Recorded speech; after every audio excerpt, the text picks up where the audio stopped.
Hello, welcome to Will You Accept This Recap? My name is Emma and we're going to talk all things Bachelor here on this channel. If you're new here, so am I, so we're new together. Please subscribe. I'm going to be recapping Peter's season of The Bachelor, and without further ado, let's get into it. Just a quick disclaimer, these are my opinions, so if you don't agree, that's totally fine. You can leave that in the comments down below. Also, no spoilers. We are a no spoiler channel here. I'm not spoiled, and if I would be, then I would not share that with you guys, because I know some people totally hate being spoiled for this season, which I completely understand, so no spoilers. All right, first we continue with Hannah B and Peter. We left off last week with her crying and being like, I don't know, I still miss you. She didn't turn it into a musical. You've probably seen it before on Instagram, but the devil works hard, but the producers work so much harder. Oh my gosh. I believe that Hannah did not go in there intending to swoop Peter off his feet and go back into house and all that kind of stuff. I think she was just contractually obliged to go to Peter's season at one point or another. Every season we see this, the old lead comes back, usually with their partner, but Hannah obviously doesn't have one, and they host some sort of group type of date, and then yada yada yada, all is good and well. And then the producers probably saw that she wasn't doing fine, and they were like, hey, how are you feeling? Maybe you should talk to Peter. Or they were like, Peter, you should go see what Hannah is doing. Because if the producers didn't want Peter to see Hannah crying, they wouldn't have let him in there. We know this. I listen to the Bachelor recap podcasts, Chatty Broads, and Becca Martinez, Baby Becca, says this all the time. She says producers do block people or encourage people to go steal time and stuff like that. So if the producers didn't want Hannah and Peter to have that moment, then they would have totally not told Peter that this was all going on. I don't know, everyone's just been hating on Hannah, and I get it. They both deserve to have people in their lives that choose them 100%, and I totally get that. But I don't think Hannah went in there with malicious intent of oh, I lost Tyler, I lost Jed. I mean, there was much to lose there, but okay. And now I'm gonna go back to Peter because he's a bachelor and I want to be on TV and blah, blah, blah, blah. I don't know, people online are making her out to be this fame-hungry person, and I just really don't think that was the case at all. And they could have let Hannah show up at any moment, but the producers knew that there was still something going on with those two, so they were like, let's do it in the beginning when he doesn't have any connections with other girls yet, and it's gonna make great TV. Yes! Also, I have notes here on my phone, so that's why I'm looking down sometimes.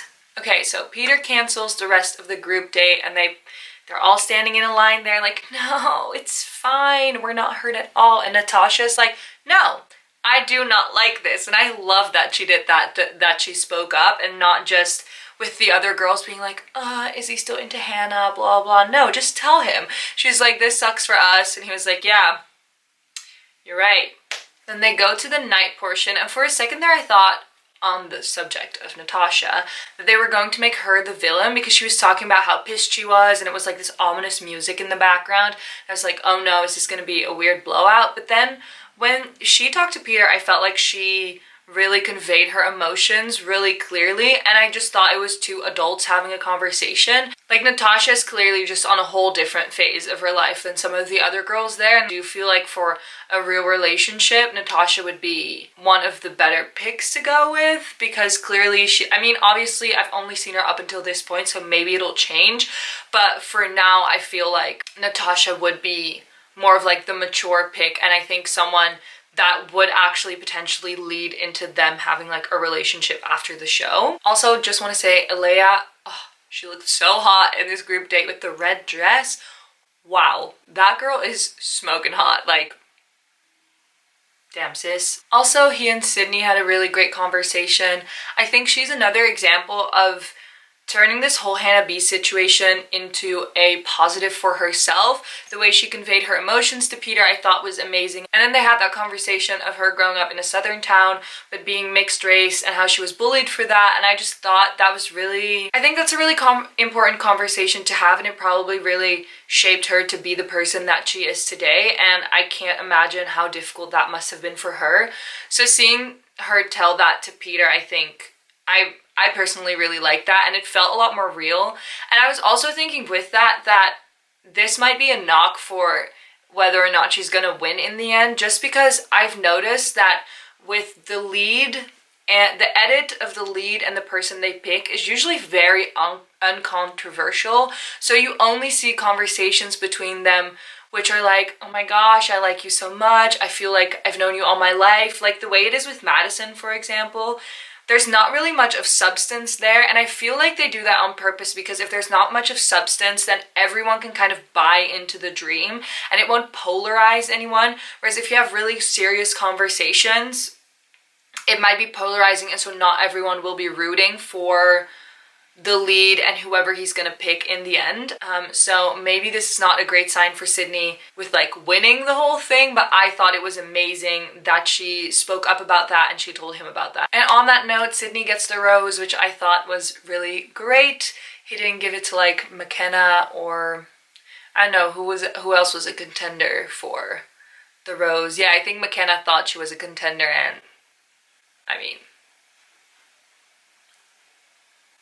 that's all I have to say on that. Then we go to the rose ceremony. Lexi was a perfect example of using the Hannah B situation to her advantage. She was like, I totally get it. I would be shaken up too if my ex showed up. You're good. I like you. And then he has this cute little gift for her, and I think he's really into her. I mean, he would be crazy not to be. She is stunning with that beautiful red hair and that pale skin. I just think she's so beautiful.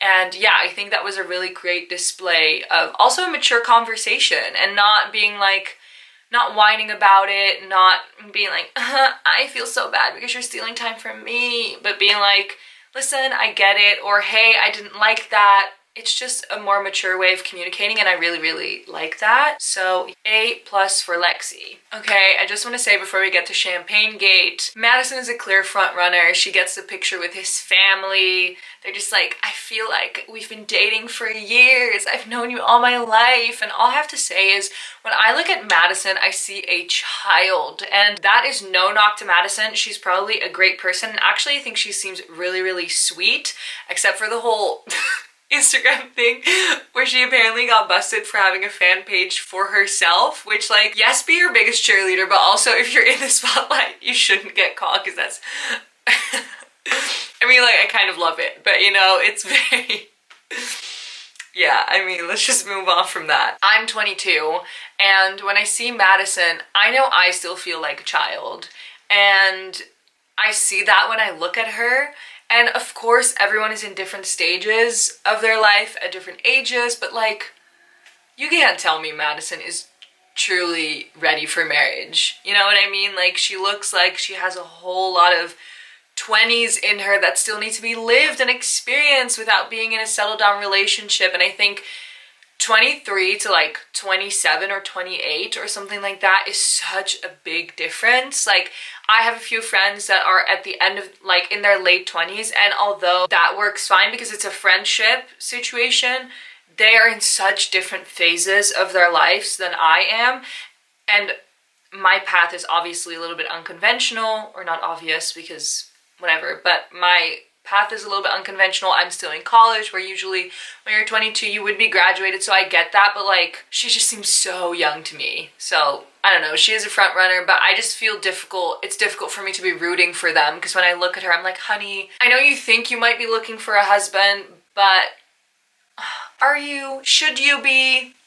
I don't know. And then Champagne Gate happened. Oh, okay. The producer's really working hard to get Kelsey to her breaking point, I swear. Oh my gosh, okay. First of all, Kelsey, honey, you're stunning. You're beautiful. Get it together. Get it together. First, with the whole McKenna thing, she probably didn't know that you wanted to get time with him. She was in the room with him. She asked, hey, can I steal time? And you just walked in. Like, how is that her fault? I don't understand. I'm sorry. I just don't get it. And as much as I don't like McKenna, or I mean, I don't dislike her, but you know, she's not my favorite in the house. She's clearly there to just get those sponsorships, and that's fine. Get your money. There was no problem here. I don't understand what the problem was here. Kelsey, tone it down. And then the whole champagne thing. The producers totally pushed Hannah Ann and Peter in that direction. Be like, maybe go over there, go sit over there. And they were like, wow, champagne, that's crazy. Let's drink it. And the producers totally knew that Kelsey would lose her freaking mind. And she did. And then she made a vital mistake. Peter came to comfort her after she yelled at Hannah Ann right in front of her face, which was mistake number one, okay? Don't do that in front of the lead. That's guaranteed to get you kicked off. Then he comes to comfort you and you send him away. What? That just doesn't make sense. Then I think she walked up again or something like that. I don't know. She's not playing the game well. Then she cussed out Hannah Ann, who is clearly like a favorite from Peter. So that's already a big no-no because that's going to turn on you really quick. And she was just being a drama queen altogether and I just didn't like it. Let's just move on to the next date. Oh no, first the rose ceremony. All I have to say, Lauren went home. What the heck, Peter? What are you doing? First Marissa, now Lauren. These are... And keeping Kelsey, I mean, I know there was probably a push for it, you know, when they were deliberating on who to keep, but like, really? You kept Kelsey over Lauren? Let's pray we see Lauren and Marissa in paradise. I speak with my hands a lot, if you couldn't tell. Alright, and then... Kelsey making another mistake. She's being petty. Peter's like, Kelsey, do the toast. And she's like, no, I won't. And Hannah Ann just swoops in there. She's like, I'll do it. Oh my gosh, Kelsey, what did you think would happen? This is so stupid. Just do the toast. Suck it up. Like, suck it up, okay? Get it together. And then... Revolve as a sponsor of The Bachelor. I mean, come on, guys. Like... Everything has come full circle. At this point, The Bachelor is it's just influencers. They cast influencers, they go on to be influencers, they work with influencer brands. I mean, I had to laugh when I saw that. Like, that was so... I mean, honestly, good for them. They're setting these girls up. It's like, well, 29 of you are gonna get dumped anyway, so we're already just giving you a push, a head start. Here you go. You already have some contact with Revolve. After this, you can just DM them, be like, hey, what's up? You met me. Let's do some deals. They're constantly talking about like, we want to see your personality shine through. Your personality is what's gonna get you the win. No, what you're looking for is who is going to be your next Revolve girl. You're not looking for a personality, you're just looking for a pretty face who can put your clothes on and put them on Instagram. And then another thing that I really was thinking during this, and I thought a lot when looking at Revolve in general, and a lot of those similar brands, it's very size non-inclusive. Like, I feel like if I would be there, not that I would ever be there, but if I were to be there, then, I don't know, I just feel like things wouldn't fit me right. It's a very specific body type. I feel like that looks good in Revolve clothes. And, I don't know, it would just suck to be there for a girl that maybe doesn't really fit that aesthetic. I feel like it could make you feel bad about yourself real quick. I loved Alexa's outfit. I liked Lexi as well. And then, is this even fair? Obviously, Hannah Ann gets into the final with Victoria F, who... It's getting on my last nerve, but we'll get to her. And honestly, Hannah Ann, her job is being a model. Is there even a competition there? Like, obviously she's gonna serve on the runway. She knows how to do that. Wearing a wedding dress, smart. Also, where did she get that wedding dress? Like, didn't other people see that? Was there just a random wedding dress hanging in a Revolve store? Really? Where did she get that veil from? Does Revolve sell veils? I smell some producer involvement here. But okay, that's fine. She got a wedding dress from Revolve. Cool. And then she's also a model. Like, how is anyone else gonna win? Yeah, no. And then I hated that final dress as well. It was so ugly. I don't know, don't even go pretending it's cute. Like, Revolve has some cute clothes. Not my style, but some cute clothes. But really, that last dress it was not it. It's not it, so... And then Victoria F goes and throws herself a pity party, and I am already so over this girl. She is so annoying. Now, I've seen some of the rumors out there about her, and it's not looking good. It's not looking good. At least I think it's Victoria F. If it's not, please, then I messed up. I'm sorry. Anyway, she's throwing herself a pity party, talking to Peter at the after cocktail party, and she's just like, I don't know. girls are just so much more out there than me, and I'm just not really the center of attention kind of girl. And I'm like, girl, then don't go on the show. What did you expect? I don't understand. Like, this is made for people that are super extroverted, that really know how to assert themselves. That's just kind of the way the show is. So if you know that you're not that kind of person and you don't want to push yourself out of your comfort zone, then why are you there? And then also she's like, no, I can't do this. Like, give me 5. It's a, you know? And then she walks on that runway and it's just like a switch in her head. And then she's just fine and she's strutting her stuff and she makes out with him in lingerie. Like, I mean, I'm sorry, but there's a disconnect there that doesn't make any sense. Like, if you're truly that shy and if you're truly that, like, not center of attention, and that is like a big step out of your comfort zone, just walking onto that runway, then I personally don't think you can flip the switch like that. But that's, I don't know, that's my opinion. Far be it from me to like know what's going on inside her head. But like, I know that it would be really scary for me to walk a runway like that, especially when there's so many beautiful girls there. But like, I don't think I could then walk out there and make out with Peter when before I was like almost having a panic attack. You know what I mean? So that whole pity party, I'm just not here for it.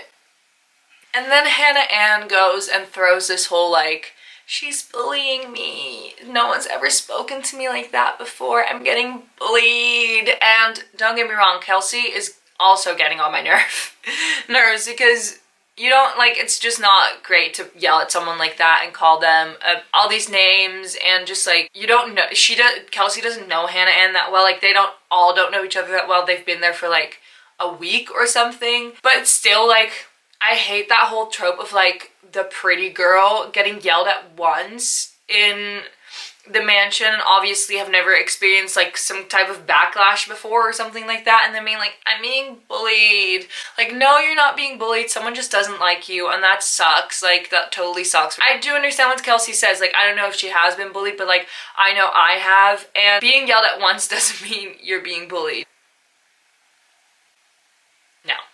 And then she goes to Peter, and it's just, I think she did do it really well, like I'm gonna say, because usually it doesn't work out well. And I think the difference is because usually people are like, she's so terrible. Like, they attack the character of the girl that they're trying to like throw on the bus. And Hannah Ann did not do that. She was like, listen, I was being yelled at. I was being called names. I did not care for it. And she didn't really put Kelsey's character into question. She just kind of stated facts of what happened, or at least according to her, what happened. I think that's really smart, because then it's just like, hey, this happened. I don't know, you draw your conclusions instead of being like, she's manipulating you, she's so terrible, she has the worst character. That just, it never worked. I don't really care for Hannah Ann that much, like, I have to say. Understand where Kelsey's coming from when she says she feels like Hannah Ann is calculated and she can turn it on like that, and I do feel that.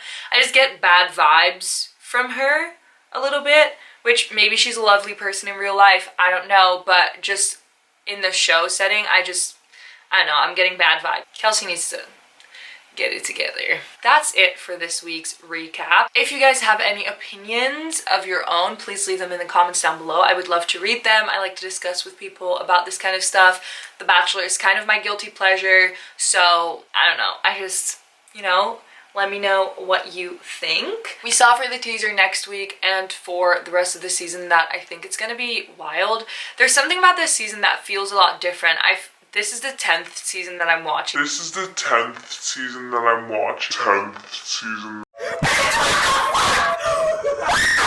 started with Nick, and there's something that feels very genuine about this season, and I think that's probably the tone that Peter sets, because he clearly, like, he's flying a Delta again. He loves his job. He loves his family. He is very grounded in that way. So I do see him really being there for the purest of reasons. That's why I also hope that he picks someone that is more normal, that can kind of fit into that and doesn't want to go off and do the LA thing and all that kind of stuff. Although there's nothing wrong with that. I just think usually the Bachelor couples are more successful when both of them have like an actual real life job to go back to, you know, and being a Bachelor contestant is not their full-time job. I don't know, feels something different about this season and the drama that is seems to be coming up seems fantastic. And then also we saw that Demi is going to be back next week, and I am so excited. I think it's going to be super fun. I love Demi. I know people weren't here for her and the Christian thing and them staying on the show and all that kind of stuff. I personally was a big fan, so yeah, that's my opinion on that. Anyway, please like this video if you did like it, and like I said, subscribe down below, leave a comment with your thoughts and your predictions. Again, please, no spoilers, and I will see you in my next recap. Bye!